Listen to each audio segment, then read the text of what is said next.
Hello વિદ્યાર્થી મિત્રો, પહેલા ચેપ્ટરમાં તમે ઓડિટિંગનો પરિચય ભણ્યા, એટલે કે ઓડિટિંગ શું છે, ઓડિટિંગ કોના દ્વારા કરવામાં આવે છે, ઓડિટિંગનું કાર્યક્ષેત્ર શું છે, નામા પદ્ધતિ, ઓડિટિંગ અને અન્વેષણ શું છે, તે ઉપરાંત ઓડિટિંગના ફાયદા મર્યાદાઓની ચર્ચા આપણે કરી.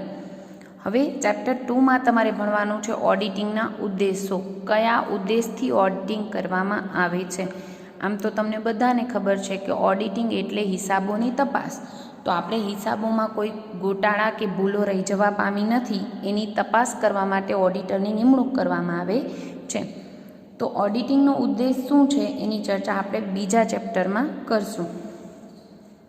આમ તો બધાને ખ્યાલ છે કે મેઇન ઉદ્દેશ શું છે ઓડિટિંગનો, તો કે ધંધાનું પાકું સરવૈયું અને નફા નુકસાન ખાતું તેની વાજબી આર્થિક પરિસ્થિતિ અને વાજબી પરિણામ દર્શાવે છે કે નહીં એની ખાતરી કરવી એ ઓડિટિંગનો મુખ્ય ઉદ્દેશ છે. જે છેતરપિંડી અને ભૂલો સામાન્ય ઓડિટ દરમિયાન ન શોધી શકાય એવી છેતરપિંડી અને ભૂલોને કારણે હિસાબોના સાચાપણાને પ્રતિકૂળ અસર થઈ નથી તેની ખાતરી કરવી એટલે ઓડિટિંગ. સ્પાઇસર અને પેગલર કહે છે કે ઓડિટિંગનો મુખ્ય ઉદ્દેશ અસીલ અને તેના કર્મચારીઓએ તૈયાર કરેલા હિસાબો અને પત્રકોની ચકાસણી કરવાનો છે. મેઇન ઉદ્દેશ તો હિસાબોની તપાસ કરવાનો છે. દગો અને ભૂલો શોધી કાઢવી એ આવા મુખ્ય ઉદ્દેશના આનુષંગિક ઉદ્દેશ છે. દગો અને છેતરપિંડી થયા જ હોય એવું જરૂરી નથી, ભૂલો થઈ જ હોય એવું જરૂરી નથી, પણ હિસાબોની તપાસ એ મુખ્ય ઉદ્દેશ છે. એમાં રહી ગયેલી ભૂલો કે છેતરપિંડી હોય તો એને શોધી કાઢવી એ એના ગૌણ ઉદ્દેશ કે આનુષંગિક ઉદ્દેશ કહી શકાય. આમ ઓડિટિંગના મુખ્ય ઉદ્દેશો અને ગૌણ ઉદ્દેશો એમ આપણે ભાગ પાડી શકીએ.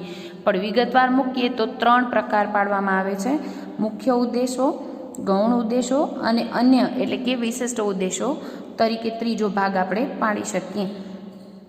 આજના લેક્ચરમાં આપણે ચર્ચા લેશું ઓડિટિંગના ઉદ્દેશો કયા કયા છે અને એમાં ડિટેલમાં જોશું. બરાબર, તો ઓડિટનો મુખ્ય ઉદ્દેશ હમણાં જ આપણે વાત કરી કે પાકું સરવૈયું અને નફા નુકસાન ખાતું સાચી અને વાજબી ખ્યાલ રજૂ કરે છે કે કેમ એ ચેક કરવાનો છે.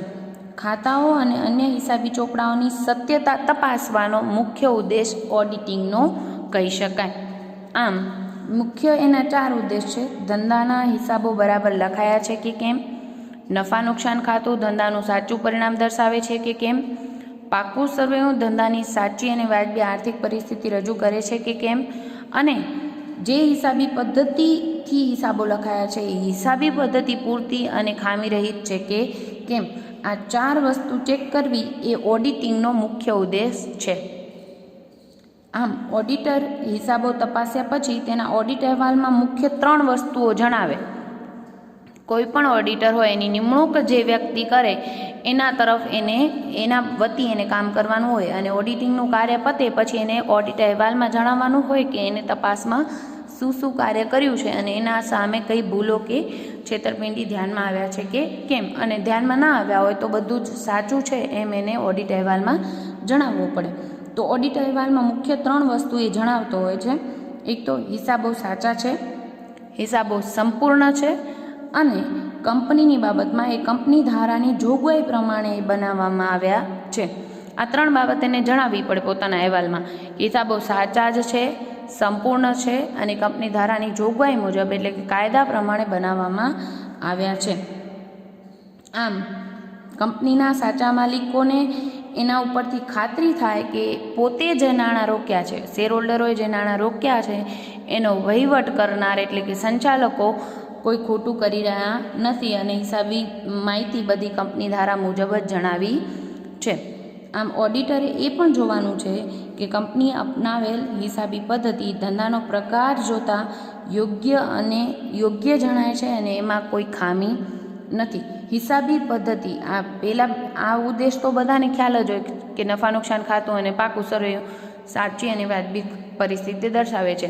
પણ જે હિસાબી પદ્ધતિનો ઉપયોગ થયો છે એ હિસાબી પદ્ધતિ પણ ખામી રહિત છે કે કેમ એ પણ ઓડિટિંગનો મુખ્ય ઉદ્દેશ છે એ જાણવાનો.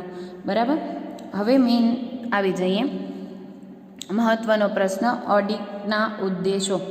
ઓડિટિંગના ઉદ્દેશોને આપણે 3 ભાગમાં વહેંચ્યા: મુખ્ય ઉદ્દેશ, ગૌણ ઉદ્દેશ અને અન્ય ઉદ્દેશ. એમાં મુખ્ય ઉદ્દેશો 4 છે એ હમણાં આપણે જોયા કે હિસાબો બરાબર લખાયા છે, નફા નુકસાન ખાતું ધંધાનો સાચો અને વાજબી નફો દર્શાવે છે, પાકું સરવૈયું ધંધાની સાચી અને વાજબી આર્થિક સ્થિતિ રજૂ કરે છે, અને હિસાબી પદ્ધતિ પૂરતી અને ખામી રહિત છે. બરાબર, આ એનો મુખ્ય ઉદ્દેશ છે. આ 4 વસ્તુ ચેક કરવો એ ઓડિટિંગનો મુખ્ય ઉદ્દેશ છે. ગૌણ ઉદ્દેશો જોઈએ તો ગૌણ ઉદ્દેશો 2 છે. એક તો હિસાબી ભૂલો શોધી કાઢવી અને એને અટકાવવી, અને છેતરપિંડી શોધી કાઢવી અને એને અટકાવવી, એનો ગૌણ ઉદ્દેશ છે. ઓડિટિંગનો ગૌણ ઉદ્દેશ 2 છે મુખ્યત્વે, ભૂલો શોધી કાઢવી અને એને અટકાવવી, અને બીજો ઉદ્દેશ છે છેતરપિંડી શોધી કાઢવી અને અટકાવવી. ભૂલો ભૂલથી થતી હોય, જ્યારે છેતરપિંડી પર્પઝફુલી કરવામાં આવતી હોય છે. તો આવી ભૂલો અને છેતરપિંડી શોધવી અને એને અટકાવવી એ ઓડિટિંગનો ગૌણ ઉદ્દેશ છે. હવે ભૂલો કઈ કઈ હોઈ શકે તો કે નામાની કઈ ભૂલો છે? વિસર ચૂકની ભૂલ, હિસાબી ભૂલ, ભરપાઈ ચૂકની ભૂલ, શરત ચૂકની ભૂલ અને સિદ્ધાંતની ભૂલ હોઈ શકે. આ બધી ભૂલો શું છે એ આપણે હમણાં જ આ લેક્ચરમાં જોશું. છેતરપિંડી કેવી રીતે થતી હોય છે તો કે રોકડની ઉચાપત દ્વારા, માલની ઉચાપત દ્વારા અથવા તો હિસાબી ગોટાળા કરીને પણ છેતરપિંડી કરવામાં આવતી હોય છે. ભૂલો ભૂલથી થતી હોય ત્યારે છેતરપિંડી એ ઇરાદાપૂર્વક કરવામાં આવતી હોય છે, એટલે એ શોધવી પણ અઘરી પડતી હોય છે. એટલે ભૂલો શોધવી અને છેતરપિંડી શોધવી અને એ બંનેને અટકાવવું એ એનો ગૌણ ઉદ્દેશ છે. પછી અન્ય કે વિશિષ્ટ ઉદ્દેશ કયા છે ઓડિટિંગના તો કે કર્મચારીઓ ઉપર નૈતિક અંકુશ રાખવો, ખોટું કરતા જ અટકે એવી વ્યવસ્થા ઊભી કરવી. બરાબર. બીજો ઉદ્દેશ છે કંપની ધારાની જોગવાઈઓનું પાલન કરવું, કારણ કે કંપની ધારાની જોગવાઈ પ્રમાણે આપણે હવે હિસાબોનું ઓડિટિંગ ફરજિયાત છે. ત્રીજું છે વિશિષ્ટ ઓડિટ પ્રમાણે હેતુ નક્કી કરીને ઓડિટ કરવું, અને ચોથું છે સરકારી અધિકારીઓનો વિશ્વાસ સંપાદન કરવો. ક્લિયર. અમુક જગ્યાએ સરકારી અધિકારીઓ ઓડિટ થયેલા હિસાબો જ માન્ય રાખતા હોય છે. આજના લેક્ચરમાં આપણે આ 3 ઉદ્દેશો પૈકી ગૌણ ઉદ્દેશની ચર્ચા કરશું. ઓલરેડી આની તો ચર્ચા ઓલરેડી થઈ ગઈ છે, અને એ ખબર જ છે કે પાકું સરવૈયું અને નફા નુકસાન ખાતું ચેક કરવું પડે ઓડિટરે, અને હિસાબી પદ્ધતિ પૂરતી અને ખામી રહિત છે એને ચેક કરી લેવું પડે. પણ ગૌણ ઉદ્દેશ છે 2, અને એ તમારી યુનિવર્સિટી એક્ઝામ્સમાં પણ પૂછાતા હોય છે. ભૂલો શોધી કાઢવી અને અટકાવવી તેમજ છેતરપિંડી કે ગોટાળા શોધી કાઢવા અને અટકાવવા એ યુનિવર્સિટી એક્ઝામમાં પણ પૂછાતું હોય છે. આજે આપણે ચર્ચા કરશું પહેલા ગૌણ ઉદ્દેશની, એટલે કે હિસાબી ભૂલો શોધવી અને અટકાવવી. નેક્સ્ટ લેક્ચરમાં આપણે વાત કરશું છેતરપિંડી કેવી રીતે શોધવી અને એને અટકાવવી. બરાબર. હવે ભૂલો શોધી કાઢવી અને અટકાવવી. હવે ભૂલો કયા પ્રકારની હોય તો જે હિસાબોમાં જે ભૂલ થાય એને અલગ અલગ લેખકો અલગ અલગ રીતે વર્ગીકૃત કરતા હોય છે. ધ પોલા કે છે કે ભૂલોના 2 પ્રકાર છે, હિસાબી ભૂલો અને સિદ્ધાંતની ભૂલો. જોસેફ લેન્કેસ્ટર કહે છે કે ભૂલો 2 પ્રકારની હોય છે, ટેકનિકલ ભૂલો અને અન્ય ભૂલોમાં વર્ગીકૃત કરે છે. લોરેન્સ દીક્ષી છે એ ભૂલોને 2 પ્રકારમાં વહેંચે છે, ટેકનિકલ ભૂલો અને સિદ્ધાંતની ભૂલો. સ્પાઇસર અને પેડલર તથા રોલેન્ડ આઇરિસ 5 ભાગમાં ભૂલોનું વિભાજન કરે છે. વિસરચૂક ભૂલ, શરત ચૂકની ભૂલ, હિસાબી ભૂલ, સિદ્ધાંતની ભૂલ અને ભરપાઈ ચૂક ભૂલ. હવે આ ભૂલો કઈ કઈ છે અને એ ભૂલનો અર્થ શું થાય છે એની ચર્ચા કરીએ તો આમ તો તમે 11મા ધોરણમાં જ્યારે ભૂલ સુધારણા નોંધ ભણ્યા હશો ત્યારે ભૂલોના પ્રકાર તમે કદાચ ભણીને આવ્યા હશો, પણ છતાં પણ આપણે એક એક ભૂલની ચર્ચા કરીએ કે આ ભૂલ હોય તો એની અસર શું આવતી હોય છે. વિસરચૂકની ભૂલ. વિસરચૂક નામ ઉપરથી જ ખબર પડે છે કે વિસરાઈ ગયું એટલે કે ભૂલાઈ ગયું, લખવાનું જ રહી ગયું. બરાબર. તો વિસરચૂકની ભૂલ છે એ 2 રીતે થતી હોય છે. કોઈ એક વ્યવહાર સમૂળગો લખવાનો રહી ગયો હોય ત્યારે, અથવા તો કોઈ વ્યવહાર અધૂરો લખાય. દાખલા તરીકે લખવાનો જ રહી ગયો, ટ્રાન્ઝેક્શન ઘણા બધા વ્યવહારો લખેલા હતા, એમાંથી કોઈ એક વ્યવહાર લખવાનો જ રહી ગયો તો એ વિસરચૂકની ભૂલ કહેવાય. અને ક્યારેક એક વ્યવહારની એન્ટ્રી કરી અને વચ્ચે કોઈ આવી ગયું તો એકાઉન્ટન્ટ બીજી એન્ટ્રી ઉધાર કે જમા એક વિગત લખવાનું ભૂલી ગયો, તો આને પણ શું કહેવાય? વિસરચૂકની ભૂલ. હવે પહેલા પ્રકારની ભૂલ હોય ને એટલે કે વ્યવહાર સમૂળગો લખવાનો જ રહી ગયો તો ઉધારે નોંધ નથી થઈ ને જમા પણ નોંધ નથી થઈ, એટલે કાચું સરવૈયું મળી રહે. બે સાઈડ 500 500 કે 1000 નથી લખાયા તો છેવટે કાચા સરવૈયામાં ભૂલ આવશે નહીં. એટલે એને આવી ભૂલો શોધી કાઢવાનું કાર્ય મુશ્કેલ હોય છે. જ્યારે એક વ્યવહાર અધૂરો લખાય ને તો એવા સંજોગોમાં એક એન્ટ્રી થઈ ગઈ છે, બીજી એન્ટ્રી બાકી છે, એટલે છેવટે કાચો સરવૈયો બાકીઓ મળશે નહીં. તો વ્યવહાર અધૂરો લખાય તો કાચો સરવૈયો ન મળે એટલે ખબર પડી જાય કે કાંઈક ભૂલ થઈ ગઈ છે. એટલે એવા સંજોગોમાં એવી ભૂલો શોધી શકાય છે જ્યારે સમૂળગો વ્યવહાર લખવાનો રહી જાય તો બંને સાઈડ નોંધ નથી થઈ એટલે ટોટલ મળી રહે છે. એટલે એવા વ્યવહારોની ભૂલ શોધવી બહુ મુશ્કેલ થઈ પડે છે. દાખલા તરીકે પંકજ પી પટેલ પાસે 400નો માલ શાક ઉપર ખરીદ્યો તો એનું નામ ચોપડે લખવાનું જ રહી ગયું. તેવા સંજોગોમાં ખરીદ ખાતે ઉધાર અને પંકજ પટેલ ખાતે જમા બંને નોંધ ન થઈ તો કાચા સરવૈયામાં 400 રૂપિયાની ટોટલ ઓછું આવશે, પણ બંને સાઈડ ઓછું આવશે. ઉધાર બાકી પણ ઓછી અને જમા બાકી પણ ઓછી. એટલે છેવટે કાચું સરવૈયું મળી રહેશે અને આવી ભૂલો શોધવી મુશ્કેલ બને છે. બરાબર. જ્યારે ઘણીવાર એવું થાય કે વ્યાજના 100 ચૂકવ્યા જેની નોંધ રોકડ મેળમાં થઈ છે પણ વ્યાજ ખાતે ઉધારવાનું રહી ગયું. તો આવા સંજોગોમાં રોકડમાં તમે જમા કરી નાખ્યું છે એટલે રોકડ ખાતું અલગ બાકી બતાવતું હશે, સાચી બાકી, જ્યારે વ્યાજનું ખાતું સાચી બાકી બતાવતું હશે નહીં. એટલે ઉધાર સાઈડ તમારા કાચા સરવૈયામાં બધા જ ખાતાની બાકીઓ લખશો ત્યારે ઉધાર સાઈડ એટલા રૂપિયા ખૂટશે, વ્યાજ ખાતે ઉધાર્યા નથી એટલા માટે. તો આવા સંજોગોમાં તમને ખ્યાલ આવી જશે કે ભૂલ થઈ ગઈ છે. તો આવી રીતે વ્યવહાર અધૂરો લખાયો હોય તેની ભૂલ શોધી શકાય છે. આ વાત થઈ વિસર ચૂક ભૂલ. બીજી ભૂલ છે શરત ચૂકની ભૂલ. શરતથી ચૂકાઈ ગયું, ભૂલાઈ ગયું. બરાબર. એ ખોટું લખવાની ભૂલ કે કાર્ય ભૂલ પણ એને કહેવામાં આવતું હોય છે. આવી ભૂલો કાચા સરવૈયાને અસર કરે છે, તેથી કાચું સરવૈયું મળતું નથી એટલે ઝડપથી આપણે શોધી શકીએ છીએ. આ દરેક પ્રકારની ભૂલોમાં આપણે જોવાનું છે કે આ ભૂલ કાચા સરવૈયાને અસર કરે છે કે કેમ. જો કાચા સરવૈયાનું ટોટલ ન મળે, બે સાઈડ ઉધાર અને જમા બે અસર થઈ ગઈ હોય ખોટી, તો કાચું સરવૈયું મળી રહે તો એવી ભૂલો શોધી ન શકાય, એ અઘરી પડે. જ્યારે અમુક ભૂલો એ પ્રકારની હશે કે એક સાઈડની નોંધ થઈ હોય અને બીજી નોંધ ન થઈ હોય તો એવા સંજોગોમાં કાચું સરવૈયું ન મળે એટલે એવી પ્રકારની ભૂલો શોધવી સરળ બને છે. શરત ચૂકની ભૂલમાં આપણે ખોટું લખવાની ભૂલ કે કાર્યની ભૂલ પણ કહેતા હોઈએ છીએ. આના કારણે કાચા સરવૈયાની એ ભૂલો અસર કરતી હોય છે. તો કાચું સરવૈયું મળતું નથી. હવે કાચું સરવૈયું ન મળે એટલે તમે એવી પ્રકારની ભૂલો શોધી શકો છો. શરત ચૂકની ભૂલના 3 પ્રકારો કહી શકાય આમ તો મુખ્યત્વે. એક તો સરવાળાની ભૂલ, બીજી બાકીઓની ભૂલ અને ત્રીજી ખતવણીની ભૂલ.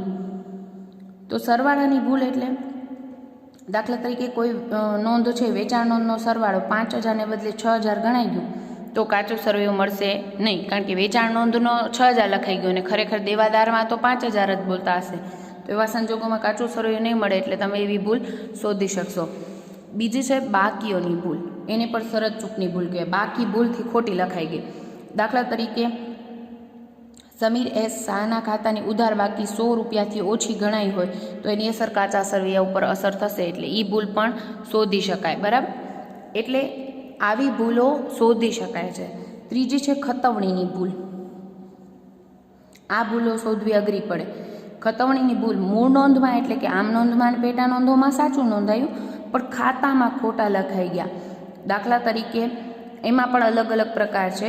ખોટી રકમની ખતવણી થઈ હોય, ક્યારેક ખોટી બાજુએ ખતવણી થઈ હોય કે 2 વખત ખતવણી થઈ ગઈ હોય. તો આવા સંજોગોમાં શું થાય છે, ખોટી રકમથી ખતવણી થાય તો દાખલા તરીકે દલાલીના 96 લખવાને બદલે 69 એટલે 96ની બદલીમાં 69 લખાઈ ગયા. તો આવા સંજોગોમાં કાચા સરવૈયાની બંને બાજુ સરખી થશે નહીં, કારણ કે દલાલીના ખોટા લખાયા છે, બાકી જમા અસર હશે એ સાચી નોંધ લખાઈ હશે. તો આ સંજોગોમાં કાચું સરવૈયું મળશે નહીં. ખોટી બાજુએ ખતવણીની ભૂલો. દાખલા તરીકે સાચી રકમ ખોટી બાજુએ નોંધવામાં આવે તો સાચી રકમ લખાય પણ ખોટી બાજુ, ઉધાર બાજુ લખવા જોઈતા તેની જગ્યાએ જમા બાજુ લખાય. તો આવા સંજોગોમાં પણ ભૂલ થશે. દાખલા તરીકે મફતલાલના 500 ઉધારવાને બદલે આપણે જમા કરી દીધા તો આવા સંજોગોમાં પણ કાચું સરવૈયું મળશે નહીં, એટલે આવી ભૂલ શોધી શકાય છે. પછી છે 2 વખત ખતવણી થઈ ગઈ હોય, એટલે કે ઉધાર બાજુ લખવાનું તો 1 વખત અને એ નહીં વસ્તુ 2 વખત લખાઈ ગઈ, તો આવા સંજોગોમાં પણ કાચું સરવૈયું મળતું નથી. તો એવી ભૂલ શોધી શકાય છે.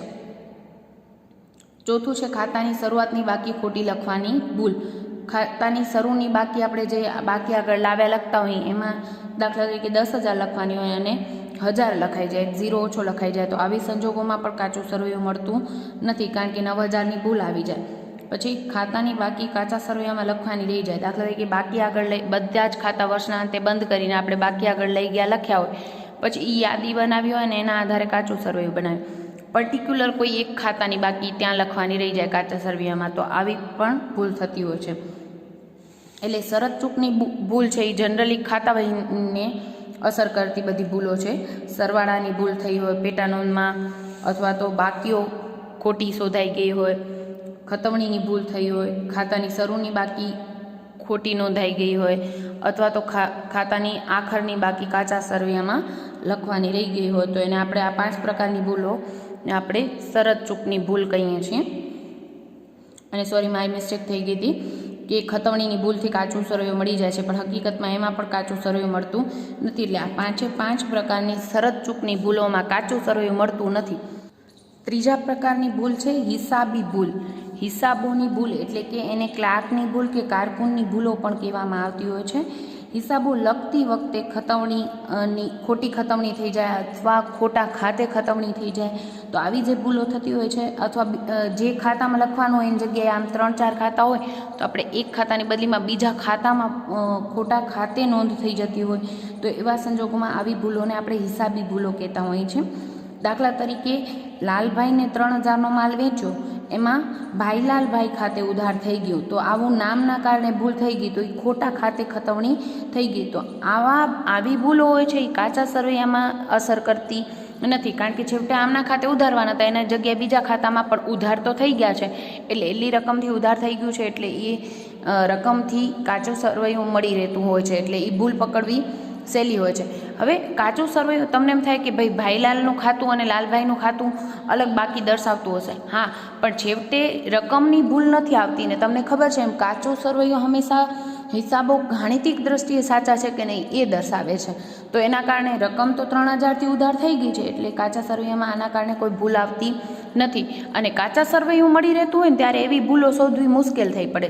જ્યારે કાચા સરવૈયામાં જો ટોટલ સેમ ન થતા હોય તો આવા સંજોગોમાં ભૂલો શોધાઈ જતી હોય છે. પછી છે સિદ્ધાંતની ભૂલ. સિદ્ધાંતની ભૂલ એટલે ખોટી જગ્યાએ નોંધ થઈ ગઈ હોય.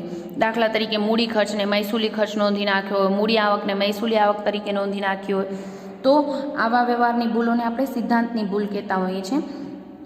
એટલે કે નામા પદ્ધતિના જે નિયમો છે એનાથી અલગ રીતે નોંધ કરી દેવામાં આવી હોય તો એને આપણે સિદ્ધાંતની ભૂલ કહેતા હોઈએ છીએ.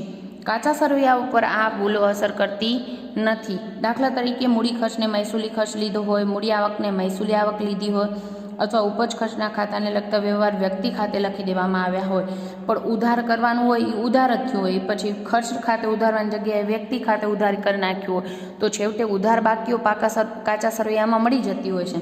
તો આવી ભૂલો પણ કાચા સરવૈયાને અસર કરતી નથી. દાખલા તરીકે આપણે એમ કહીએ કે યંત્રની આ બેઝિક નિયમ છે કે મિલકતની ખરીદીનો ખર્ચ મિલકતની કિંમતમાં ઉમેરાય, એટલે કે મિલકત ખાતે ઉધાર આવવો જોઈએ, પણ યંત્ર ગોઠવવાની મજૂરી 1000 હોય એ આપણે મજૂરી ખાતે ઉધારી નાખ્યા હોય, તો એ સિદ્ધાંતની ભૂલ કહેવાય, જે કાચા સરવૈયા પર અસર થતી નથી, કારણ કે છેવટે ઉધાર રકમ થઈ ગઈ છે. એટલે આવી ભૂલો કેટલીક વાર જાણીબૂજીને કરવામાં આવતી હોય છે, જેથી નફો વધારે કે ઓછો દર્શાવી શકાય, અને આવી ભૂલ શોધવા માટે ઓડિટરે ખાસ પ્રયત્ન કરવા જોઈએ.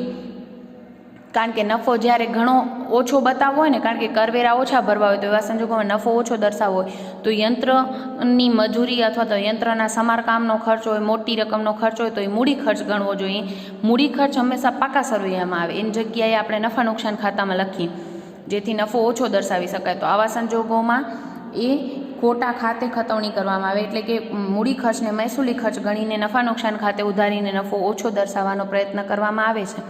તો આવી ભૂલો જાણી જોઈને થઈ હોય તો ઘણીવાર એવું બનતું હોય છે, અને એના કારણે ઓડિટરે ખાસ ચકાસણી કરવી જોઈએ.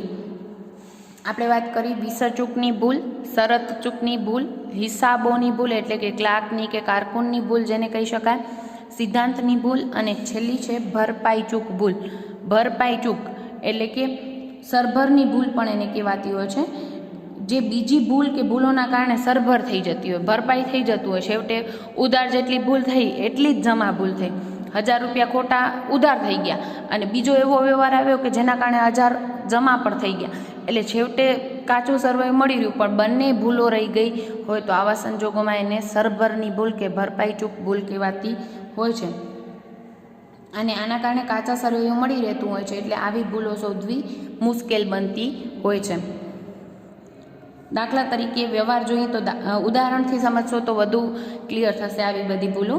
દાખલા તરીકે દીપક દેસાઈને 194 જમા કરવાને બદલે 149 જમા કર્યા, એટલે ભૂલ થઈ 194, 194ની જગ્યાએ 149 લખાઈ ગયા અને પછી થોડોક સમય પછી વ્યવહાર આવ્યો પંકજ પટેલ ખાતે 172 ઉધારવાને બદલે 127 ઉધારાઈ ગયા.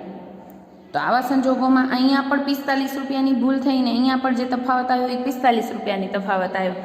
ખોટા આંકડા લખાયા પણ 45 રૂપિયાથી જ ભૂલ સરભર થઈ ગઈ, એટલે એક ભૂલ થઈ અને પછી બીજી ભૂલ થઈ, એના કારણે જૂની ભૂલ સરભર થઈ ગઈ. તો આવા સંજોગોમાં કાચા સરવૈયાની ઉધારને જમા બાજુ સેમ અસરથી સરવૈયું મળી ગયું, એટલે આવી ભૂલો શોધવી અઘરી પડતી હોય છે. આમ ભૂલોના પ્રકાર જોઈએ, કાચા સરવૈયા પર કેવી અસર પાડે છે એની દ્રષ્ટિએ જોઈએ તો અમુક ભૂલો એવી છે કે જે કાચા સરવૈયાને અસર કરતી ભૂલો છે, અમુક ભૂલો છે કાચા સરવૈયાને અસર ન કરતી ભૂલો. હવે કાચા સરવૈયાને અસર કરતી ભૂલો કઈ કઈ છે તો કે ખતવણીની ભૂલ થઈ હોય, ખોટી રકમથી ખતવણી થઈ હોય, ખોટી બાજુએ ખતવણી થઈ હોય, બેવડી ખતવણી થઈ હોય, ખોટી બાકી શોધવામાં આવી હોય અથવા તો ખોટી બાકી આગળ ખેંચી જવામાં આવી હોય, ખાતાની બાકી કાચા સરવૈયામાં લખવાની જ રહી ગઈ હોય, ખાતાની બાકી કાચા સરવૈયામાં ખોટા ખાનામાં લખાઈ ગઈ હોય અથવા પેટા નોંધના સરવાળાની ભૂલ. આ બધી ભૂલો એવી છે કે જે કાચા સરવૈયાને અસર કરતી ભૂલો છે. તો એના કારણે કાચો સરવૈયું મળશે નહીં તો તમે એવી ભૂલો શોધી શકશો અને એવી ભૂલો શોધવી સરળ હોય છે.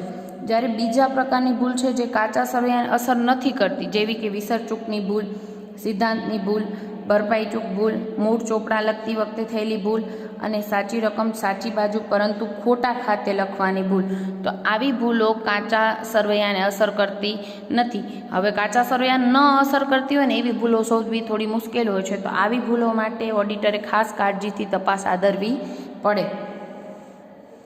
હવે આ આપણે ચર્ચા કરી આજે ગૌણ ઉદ્દેશ.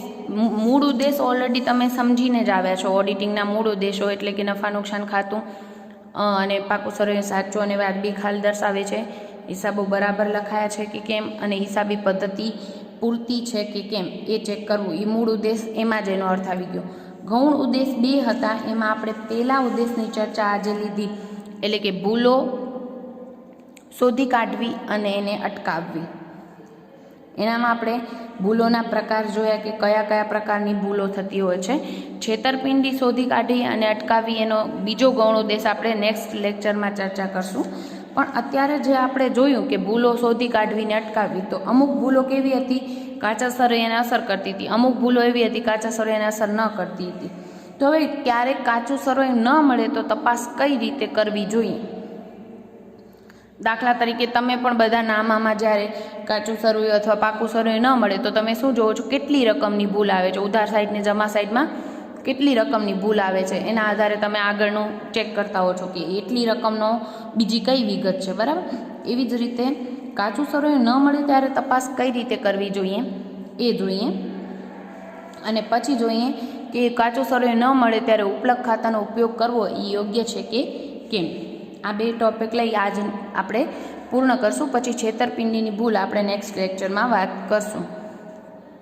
કાચું સરવૈયું ન મળે ત્યારે શું કરવું જોઈએ, તો પહેલે તો કાચા સરવૈયાની તપાસ કરવી જોઈએ પૂરતી, એટલે કે સરવાળા 2 સાઈડના ફરીથી ચેક કરી લેવા જોઈએ, ઉધાર બાકીનો જમા બાકીઓનો. ગયા વર્ષનું કાચું સરવૈયું છે એની સાથે સરખામણી કરી લેવી જોઈએ કે ગયા વર્ષમાં પર્ટિક્યુલર કયા ખાતાની કેટલી બાકી હતી, ચાલુ વર્ષે કેટલી બાકી છે. એમાં કોઈ મોટી રકમનો તફાવત દેખાતો હોય તો જોઈ લેવું જોઈએ, એ ખાતાની તપાસ જ કરવી જોઈએ. પછી એ પણ યોગ્ય લાગે તો બધા ખાતાની બાકીઓ નોંધાઈ ગઈ છે કે નહીં એ ચેક કરી લેવું જોઈએ. સ્વયં સંતુલિત જો આપમેળી ખાતાવહી રાખવામાં આવી હોય તો કઈ ખાતાવહીનું કાચું સરવૈયું મળતું નથી એ પણ વિગતવાર તપાસ કરી લેવી જોઈએ. પહેલે કાચા સરવૈયાની તપાસ કરવી જોઈએ. કાચા સરવૈયાની તપાસ પછી પણ ભૂલ ન મળે તો ઊંધું જવાનું, એટલે કે ખાતાવહીની ખતવણી બરાબર થઈ છે કે નહીં એ ચેક કરવાનું. આપણે ખાતા વહીમાં શું ચેક કરવાનું તો કે શરૂઆતની બાકી લખી છે કે કેમ, બાકી બરાબર શોધવામાં આવી છે કે નહીં, ઉધાર સાઈડનું જમા સાઈડનું ટોટલ બરાબર કરીને બાકી આગળ લઈ ગયા બરાબર નોંધાયા છે કે કેમ, એટલે કે શરૂની ને આખરની બાકી બરાબર નોંધાય છે કે કેમ એ ચેક કરી લેવું જોઈએ. પછી સરવાળા ફરીથી ચેક કરી લેવા જોઈએ અને ખાસ કરીને દેવાદાર અને લેણદારના ખાતાની બાકીઓ ચેક કરી લેવી જોઈએ, કારણ કે વ્યક્તિ ખાતામાં ભૂલ હોવાની શક્યતા ઘણીવાર રહેતી હોય છે જ્યારે ગોટાળા કરવામાં આવ્યા હોય ત્યારે. પછી બધી જ ખાતાવહી ફરીથી ચેક કરી લેવી જોઈએ. આ બધું જ ચેક કર્યા પછી પણ ભૂલ ન મળે તો બધી ખાતાવહી ફરીથી ચેક કરી લેવી જોઈએ. છતાંય ભૂલ ન મળે, કાચા સરવૈયાનું ટોટલ નથી મળતું એટલે આપણે કાચું સરવૈયું આખું ફરીથી ચેક કર્યું, બધી જ બાકીઓ ફરીથી ચેક કરી, એ પણ ન મળી માં ભૂલ તો આપણે ખાતાવહી ફરીથી ચેક કરી, એ પણ એમાં પણ ભૂલ ન દેખાય તો આગળમાં જ ક્યાંક ભૂલ નથી રહી ગઈ ને એમ ચેક કરવા માટે આપણે રોકડ મેળ અને પેટા નોંધની તપાસ કરવી જોઈએ. એટલે રોકડ મેળ અને પેટા નોંધોના સરવાળા અને બાકીઓ બરાબર ખેંચી છે કે નહીં એ જોઈ લેવું જોઈએ અને બધાના સરવાળા ફરીથી તપાસી જવા જોઈએ. છતાંય ભૂલ ન મળે તો અમુક ટ્રિક્સ છે કે એ ટ્રીક જોવી જોઈએ કે ખરેખર આવું છે કે કેમ. ઘણીવાર 10, 100 કે 1000ની રકમની ભૂલ હોય તો આવી ભૂલ થવાનો કારણે સરવાળામાં ભૂલ થતી હોય છે. ઝીરોની ભૂલ ઘણીવાર 10,000 લખવાની જગ્યાએ 1 લાખ લખાઈ જાય અથવા 10,000 લખવાની જગ્યાએ 1000 લખાઈ જાય, તો આવી ભૂલ જોઈ લેવી જોઈએ. એટલે સરવાળો ફરીથી તપાસી લેવો જોઈએ અને એ પણ ન ખ્યાલ આવે છતાં પણ ભૂલ ન પકડાય તો કાચા સરવૈયાની બંને બાજુના સરવાળામાં જે તફાવત છે ને, દાખલા તરીકે ઉધાર બાજુનો અને જમા સાઈડનું ટોટલ કર્યું અને એ બંનેમાંથી તફાવત થાય છે 2000નો, તો 2000ને 2 વડે ભાગવાના. ઉધાર અને જમા સાઈડનું જેટલું ટોટલ થયું એમાંથી બંનેનો જે તફાવત છે એને 2 વડે ભાગવાનું અને જોઈ લેવાનું કે એવી કોઈ રકમ કાચા સરવૈયામાં છે, કારણ કે ખોટી બાજુ નોંધાઈ જાય. તમારે કરવાનો 1000 જમા અને 1000 ઉધાર કરી નાખ્યા હોય તો 2000ની ટોટલમાં તમારી ભૂલ આવતી હોય છે. તો આ ટ્રીકના કારણે પણ ઘણીવાર ભૂલ મળી જતી હોય છે. છતાં પણ ન ભૂલ મળે તો હજી એક ટ્રીક છે કે કાચું સરવૈયાની બંને બાજુનો જે તફાવત આવે ઉધાર અને જમા સાઈડના ટોટલનો જે તફાવત છે એને 9 વડે ભાગી જવાનું. 9 વડે ભાગવાથી તમે કોઈ રકમ ઉલટી લખી નાખી હશે તો એની ભૂલ મળી જશે. એટલે કે 54ની બદલીમાં 45 લખ્યા હોય, 76ની બદલીમાં 67 લખ્યા હોય, તો આવી કોઈ ભૂલ થઈ હોય તો તફાવતને 9 વડે ભાગશો તો તમને એ ભૂલ મળી જશે. ક્લિયર? તો આને કહેવાય કાચા સરવૈયાનો તપાસ. ભૂલ ન મળતી હોય તો તપાસ કઈ રીતે કરવી. હવે ઘણીવાર છતાં પણ વર્ષ પૂરું થઈ ગયું, આપણે બધા જ હિસાબો સરખા ચેક કર્યા છતાં પણ ભૂલ ન મળી, તો આવા સંજોગોમાં શું કરવામાં આવતું હોય? કારણ કે વર્ષ પૂરું થાય એટલે 31 માર્ચ આવે એટલે આપણે કાચા સરવૈયાને હવાલા ઉપરથી વાર્ષિક હિસાબ તો તૈયાર કરવા પડે. કંપનીએ સમયસર વાર્ષિક હિસાબો સામાન્ય સભામાં રજૂ કરવાના હોય અને કાચું સરવૈયું ન મળતું હોય તો શું કરે કંપની? ઉપલક ખાતે તફાવતની રકમ લખી શકે. બરાબર, કે આ ભૂલ થઈ છે, મળતી નથી. જ્યારે હિસાબી વર્ષને અંતે આવું ઉપલક ખાતું ઊભું કરવામાં આવે તો એ ખરેખર ઉપલક ખાતું સાચું કહેવાય, એ સાચી રીતે કરવામાં આવ્યું છે કે કેમ એ જોઈ લેવું જોઈએ. એટલે કે ઉપલક ખાતું નોંધવું એ સાચી બાબત છે કે ખોટી બાબત છે એ ઓડિટરે ચેક કરી લેવું પડે. જેમ કે જો પાકા સરવૈયામાં ઉપલક ખાતું જો ઉધાર બાકી હશે તો મિલકત લેણા સાઈડ લખવામાં આવ્યું હશે અને જો ઉપલક ખાતાની જમા બાકી હશે તો પાકા સરવૈયામાં એને મૂડી દેવા બાજુ બતાવવામાં આવ્યું હશે. અને પહેલે વર્ષે ભૂલ ન મળી, પછી આવતા વર્ષે ભૂલ મળી તો એની ભૂલ સુધારણા નોંધ કરવામાં આવે ત્યારે ઉપલક ખાતું જો પહેલા વર્ષે ઉધાર કરવામાં આવ્યું તો બીજા વર્ષે એને જમા કરીને ખાતું બંધ કરી દેવામાં આવે. પણ પ્રશ્ન એ ઉપસ્થિત થાય છે કે ઉપલક ખાતાનો ઉપયોગ એ છેતરપિંડી ગણાય કે કેમ? તો જવાબ છે ના. કારણ કે એ કામચલાઉ ભૂલનો સ્વીકાર છે કે ના ભાઈ ભૂલ થઈ ગઈ છે, કાચું સરવૈયું મળતું નથી. એ ગમે તે રકમ નોંધી નથી નાખતા કાચા સરવૈયામાં. દાખલા તરીકે કંપનીમાં 2000થી કાચું સરવૈયું નથી મળતું તો કોઈ પણ ખાતે 2000 લખીને એ લોકો કાચું સરવૈયું મેળવી નથી દીધું. ઉપલક ખાતાએ નોંધ્યું છે, દેટ મીન્સ એ ભૂલનો સ્વીકાર કરે છે કે ભૂલ થઈ છે 2000ની, પણ ક્યાં ભૂલ થઈ છે એ મેળવી શકાય નથી. તો એ કામચલાઉ એક ઉપાય છે, એક વ્યવહારુ ઉકેલ છે, એ ભૂલનો એકરાર છે, એ ભૂલ થઈ છે એ સ્વીકારે છે, એ છેતરપિંડી કહી શકાય નહીં.